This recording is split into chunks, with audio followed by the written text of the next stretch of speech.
Hello friends. Okay, இப்போ self doubt ஏன் வருது? ஒன்று ஃபெயிலியர் அப்படின்னா அடுத்தவங்க நம்மளை ஜட்ஜ் பண்ணுறாங்க, அப்படி இல்லைன்னா நம்மளை வந்து அடுத்தவங்களோட கம்பேர் பண்ணுறோம். இது மூணையும் நம்ம எப்போ ஸ்டாப் பண்ணுறோமோ அப்போ வந்து அந்த செல்ஃப் டவுட்டை வந்து ஓவர் கம் பண்ணி வந்துடுவோம். ஃபர்ஸ்ட் ஒரு ஃபெயிலியர் வருதா, அதில் வந்து நம்ம கற்றுக்கணுமே தவிர ஃபெயில் ஆகிட்டும் அடுத்தது வந்து நம்ம ட்ரை பண்ணக்கூடாதுங்கிற எந்த ஒரு அர்த்தமும் கிடையாது. சரியா? அதுலேருந்து நம்ம ஒரு தப்பு பண்ணிட்டோம்னா அதை வந்து திருத்திக்கணும். அதை எப்படி வந்து கரெக்டாக பண்ணுறதுன்னு யோசித்து அதை வந்து நம்ம கற்றுக்கணும்.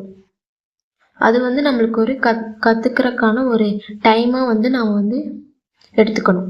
அடுத்தது வந்து ஜட்ஜ் பண்ணுறது. அடுத்தவங்க வந்து நம்மளை ஜட்ஜ் பண்ணிடுவாங்களோ, அப்படி இல்லைன்னா அவங்க வந்து நம்மளை ஜட்ஜ் பண்ணிட்டாங்களே இந்த மாதிரி தான் சொல்லி நம்ம எப்படி இதில் போய் மாதிரி வின் பண்ண முடியுமா அப்படிங்கிற மாதிரி யோசிக்கவே கூடாது.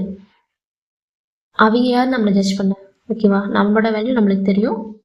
நம்மளால முடியும், எல்லாமே முடியாது எதுவும் இல்லை. முயற்சி செஞ்சால் முடியாது எதுவுமே கிடையாதுல்ல. ஸோ அதை வந்து ஜட்ஜ் பண்ணுற பீப்புளை தள்ளி வச்சுட்டு இக்னோர் பண்ணிட்டு போயிட்டே இருக்கணும். தேர்ட் வந்து நாம் வந்து அடுத்தவங்களோட நம்மளை கம்பேர் பண்ணிக்கிறது. எதுக்கு கம்பேர் பண்ணோம்? ஒவ்வொருத்தரும் ஒவ்வொரு தனி விதம், நாம் ஒரு விதம். ஸோ வந்து நம்மளோட பர்சனல் க்ரோத்தில் தான் நம்ம வந்து கான்சன்ட்ரேட் பண்ணணும். க்ரோத் மைண்ட் செட் தான் நம்மளுக்கு எப்போ இருக்கணும். முயற்சி முயற்சி முயற்சி, இதுதான் நம்மள மைண்ட் செட்டில் இருக்கணும். ஏதாவது ஒரு தப்பு பண்ணிட்டியா, லேர்ன் பண்ணு. ஏன் தப்பு பண்ண, எந்த இடத்துல தப்பாச்சு?